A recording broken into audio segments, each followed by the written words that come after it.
Hello guys, good morning. So welcome back to my YouTube channel. This is Otoboy Zone. So ngayon guys, mayroon tayong gagawin dito DE64W ay D64B. Ang issue nito guys ay napupudpod yung inner side ng gulong. So pakita ko sa inyo, ayan.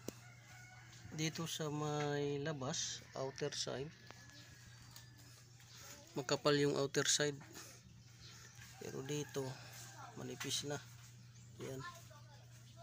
So ganon din dito guys sa kabila. Outer side makapal. Dating dito manipis.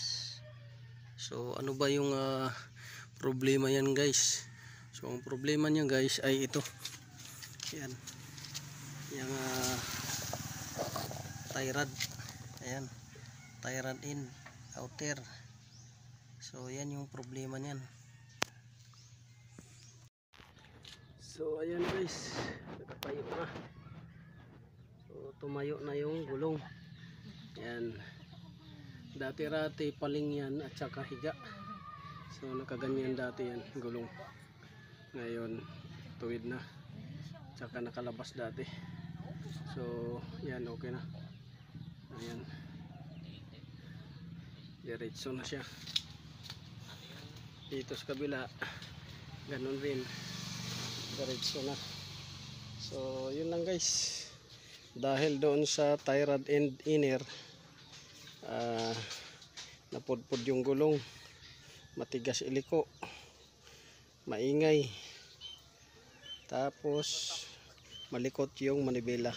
So apat na sintomas ang maramdaman pagka sira yung tie rod and inner. Pudpod na gulong sa loob, inner side, malikot yung manibela, matigas iliko, tapos may lagutok. So yun, this is Otoboy Zone. Maraming salamat sa panonood. God bless you all. So ito guys, natanggal na natin. So ayan, sobrang lambot na. Ayan, balik lang natin konti. Ayan. Ayan. Pagka hinawakan mo, ganyan, sobrang lambot. So dapat yung tie rod ganito, matigas.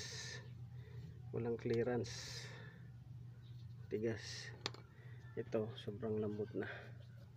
So ito yung dahilan kahit anong adjust mo dito sa 2 in 2 out, hindi na kaya i-adjust yung 2 in 2 out nya.